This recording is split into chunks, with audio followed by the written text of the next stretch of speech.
Hello, and welcome to another episode of Hidden Treasures with the president of the Hopkinton Historical Society, John Palmer. John, welcome to the show. Well, thank you. Thank you very much. And I'm looking forward to it. Thank you. And I'm excited because, as is not usual, I have no idea what you're talking about today. I don't know why, because I was thinking about this at 10 o'clock last night, and I said, oh, I didn't send a copy to you. And even if I did remember to do it, you probably wouldn't have gotten it in time anyways. Well, this is exciting for me. But this is not an obscure subject. Okay. And in fact, I'm not even sure if I call it a hidden treasure. It's about, I call it, the title is The Three Great Fires. So it's about fires. So that's not really a treasure, but it's probably one of the most significant historical events in Hopkinton's history. And that's what makes it a treasure, right? You have information about this historical event. And what we do have is we have some very good photos of the fire, different aspects of it. So this will be... for my lack of vocal speaking, I'm going to make up for it with some nice photos that you can look at and get some enjoyment out of it. Excellent. But anyways, I'm going to talk about a 100-year period in Hopkinton's history, basically 1800 to 1900, the 19th century. Okay. And in that century, Hopkinton became probably the largest or one of the largest shoe and boot manufacturing towns or cities in the Commonwealth. We were big in shoes and boots. You wouldn't know it today because there's no remnants at all. But we were big. We had, even just downtown, we had 5 large boot factories. And this is a map from 1880, which shows the downtown boot factories. And if you look carefully at the map, you're going to see black smoke coming out of the chimneys. Yeah. Those are the boot factories. So this one here is the first one I'm actually going to talk about. This was the Bridges boot factory. This one is well, when we get there, this one is the Davenport block. It's Crooks. And this one is the one near Colella's. It's the Thompson boot factory, where it's basically on the lot that Colella's used to be on. Okay. We have a boot factory up here. This is Pleasant Street here, and this is Hayden Row, and that's the Claflin boot factory. And this one up here, this is Grove Street. It's close to the water tank. That's the Coburn boot factory. So I think that's 5 of them downtown. Wow, that's fascinating. I knew we were big, but I didn't know where they were. Then there's another 6 spread out throughout the town, but we're going to be talking about these 5 downtown because we had the fires downtown. Okay. And these were directly affected by the fire.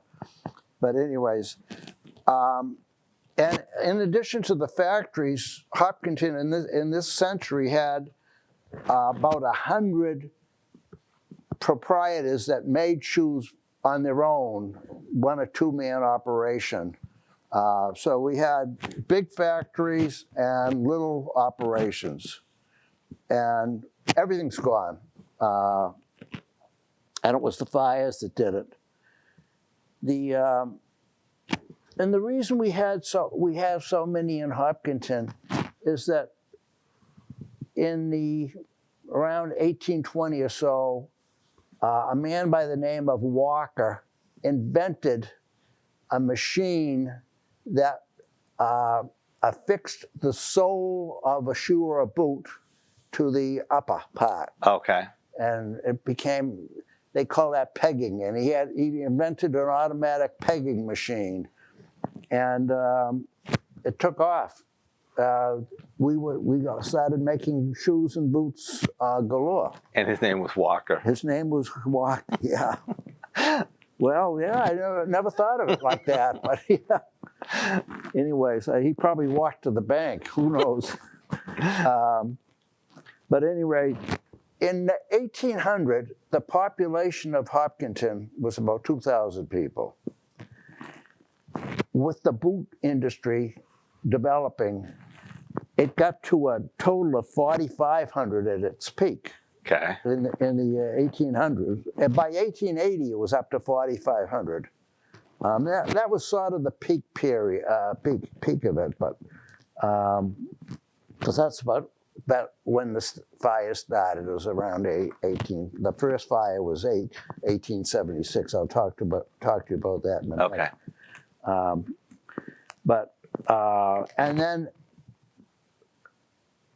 And then I call it the troubles began, and I spell trouble F-I-R-E. We had 3 major fires, and which was enough to wipe out the industry, and we had some smaller ones. And I want to tell you about the fires, tell you what went, and then show you some pictures of the fires.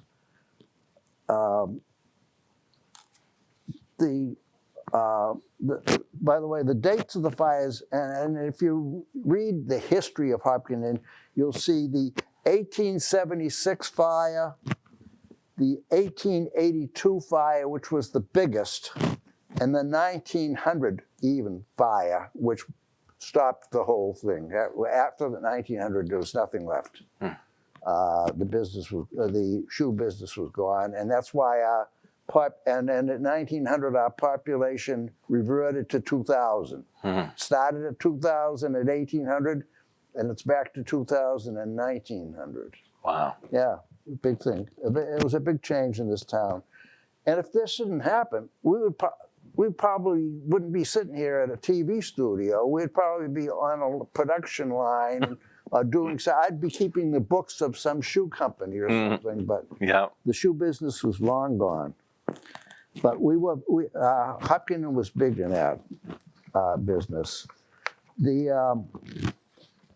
I have photos of all of the fires with the exception of the 1876 fire. And in that fire, this building here, which I said Bridges, was originally in 1876 was the Claflin Coburn Shoe Company. And a fire started, it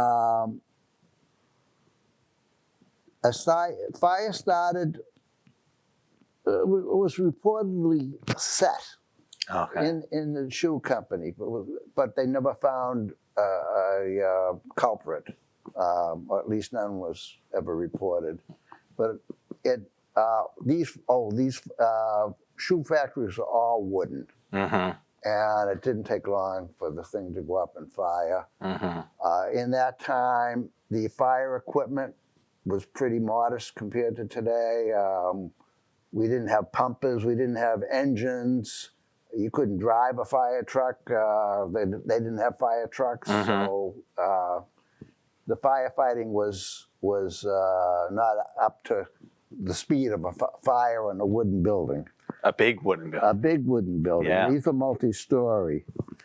But what's interesting is that when the Coburn Claflin building went up in fire, there was a man in town, Daniel Thurber Bridges, D.T. Bridges. He says he's going to rebuild. It wasn't his factory, but he's going to buy the Coburn lot and rebuild the factory in 60 days, and he did. Wow. He put up as big a factory, it's a big T shape, and he put up a big factory in 60 days. So I want to show you, this first photo is actually from the Bridges factory, Mm-hmm. but it was the largest employer in Hopkinton. And this is a photo of all the women. A lot of women worked in these factories because there was a lot of sewing and stitching, Mm-hmm. and a lot of men and a lot of boys. But this was a crowd of the people that were, it was some event. Mm-hmm. But this is what it looked like, people hanging out over the windows and all of that. But that was, and this photo says it's 1876 and it burned in 1882. So this one was a duplicate of the original fire. Original building with the Claflin Colburn building was 1876, burnt down. Mr. Bridges built it within 60 days, so it's still 1876. Yeah. And it went up again, but we'll talk about that in a minute. So in 1882, we had the most devastating fire in town. And I do have a good number of pictures from 1882 fire. This fire, I'm going to go from east to west. So the easternmost building destroyed was the Congregational Church, basically in the same location that it is now. But this is a picture of the church. That went up completely in flames. This is called the chapel building. This is the church steeple. This is called the chapel building. And here there were numerous offices. I'm not sure whether that was used for religious purposes or not, but its name was, it had 4 business tenants. This one is an interesting building. This one too. This was, if you can read that sign here, it says Highland House. Yes. But it was originally built in 1830, and it was called the Coffee House. And the Coffee House, if you read any of the history, you'll see references to the Coffee House. Apparently, it was a very famous place. Okay. But at this time, it was the time it went up in flames was and it's also a brick structure. It went up, and it was the Highland House. It was a hotel. Then beside that, we have, this is the town hall in 1882. It's about the same location that it is today. And between the Highland House Hotel and the town hall, there was a post office. There was a post office block and a dry goods store. Then we had, behind the town hall was the Bridges shoe factory, which we saw in the first map. That went up again. So in 6 years, it was the Colburn factory, burned in 1876, burned to the ground. 6 years later, 1882, it was called the Bridges factory, burnt to the ground. And this is the biggest employer in Hopkinton. The town hall burnt to the ground. I think the telephone office was in the bottom level of the town hall. Okay. And then we had a clothing company called Smith Clothiers, and there was a storehouse. And then we had the Mahan Brothers Grocers. And the Mahan Brothers will come up again later, but there was a major grocery store in town. And this was considered the finest section, business section of downtown Hopkinton. Is this area that burnt down. Big loss. Yeah. But that doesn't end it. So then we have building behind the town hall. Yeah. And this is what it looked like when it was the Coburn Company, Okay. which we don't have a photo on. But this was the Bridges Company with all the employees standing out the window. Right. I think it was one of these side windows they were standing out. But Nice looking building. yeah, it's a beautiful building. Yeah. It employed 500 people, Mm-hmm. and that was gone. And this was an accidental fire. This fire originated in the Bridges block. My notes say it originated in the Hibernian Hall in the Bridges block. So they must have had the Hibernian Club had a section of that. Coburn Company Factory, which was on Wood Street near the water tower. Okay. That went up in 1888. That was gone. So that's one of the 5 that's gone. Then we come to the fire of 1990 that did in the town business completely. Same sequence, starting from west to east. This is now called the Park House Hotel. Okay.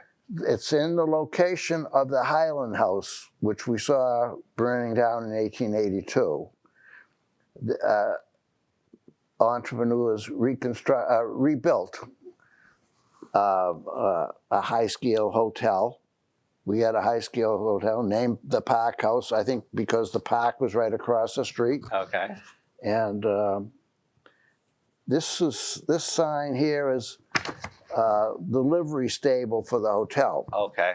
So in these days you didn't have garages, you had livery stables. Yeah. So if you wanted to rent a carriage, you could do that. Then we had beside that, this building was the Sweets block. This is the Sweets block.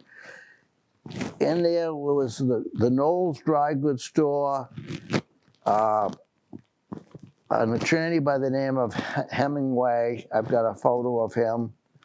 There was a dentist by the name of Briggs, and the John Warren Masonic Lodge was in there. Okay. That still exists today. Yeah.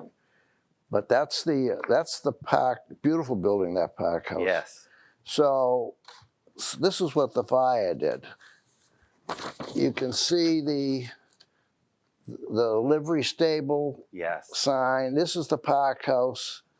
This is the Knowles. I can see the sign. It says Knowles. That's in the store. Yeah. That's gone. And I just want to show you there's Mr. Hemingway in his office. Oh yeah.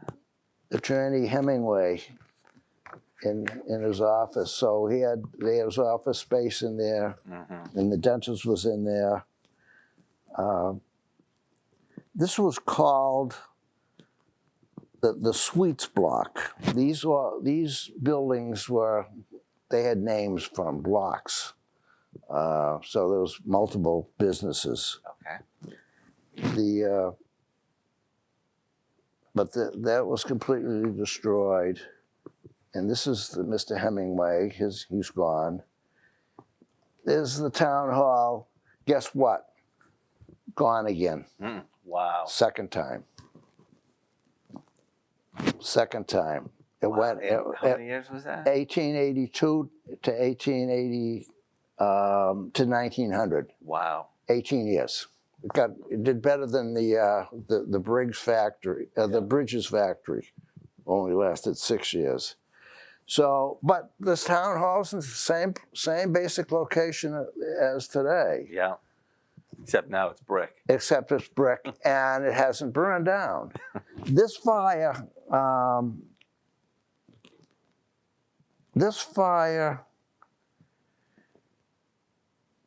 had read, and it might have been the 1882 fire.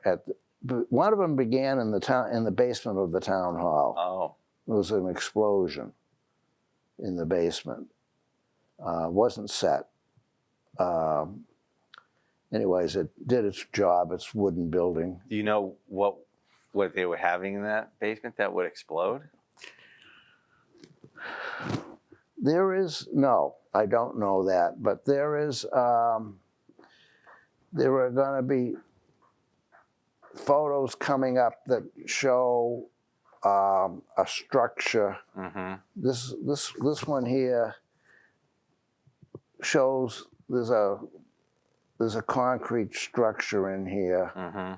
but I don't know what it was that exploded.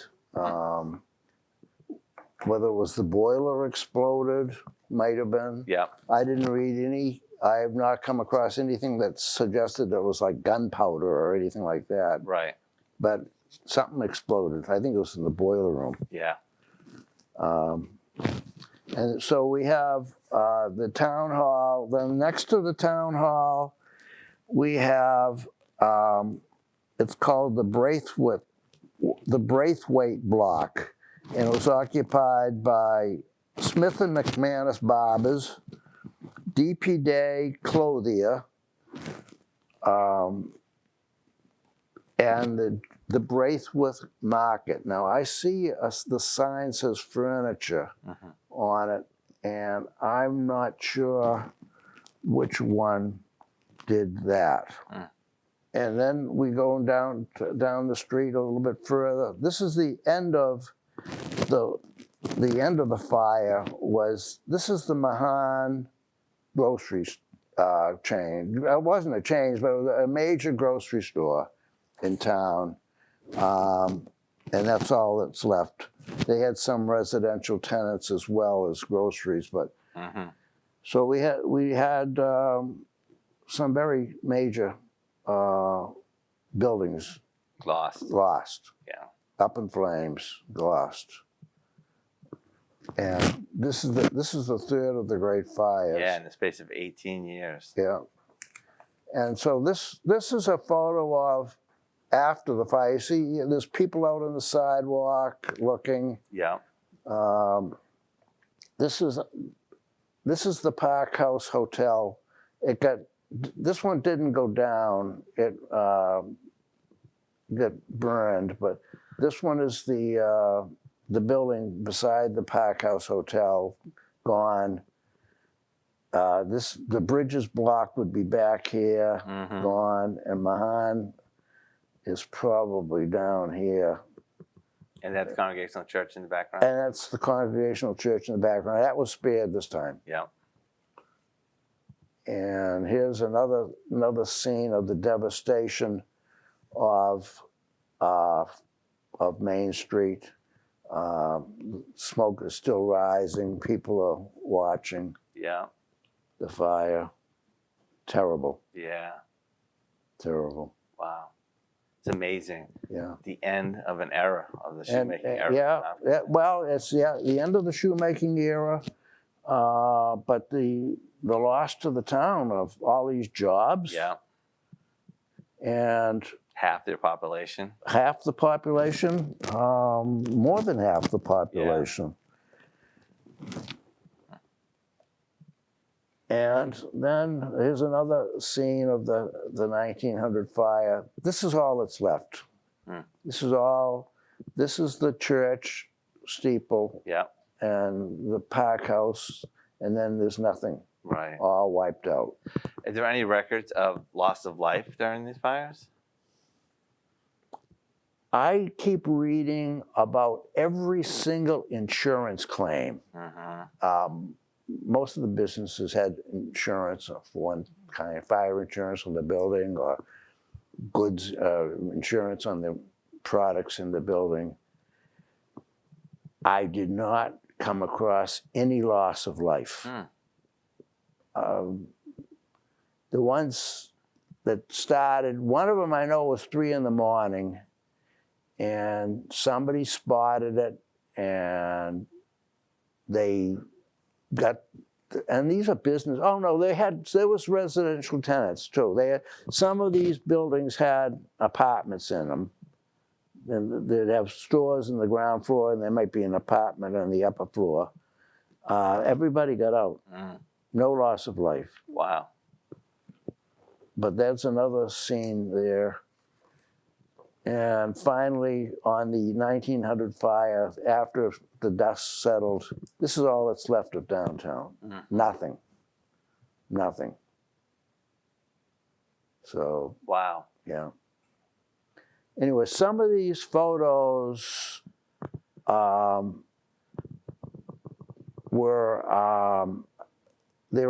available on the internet, but they were put there on the internet by the Hopkinton Public Library, and they gave me permission to use them. And I want to thank the library for that. They were very gracious.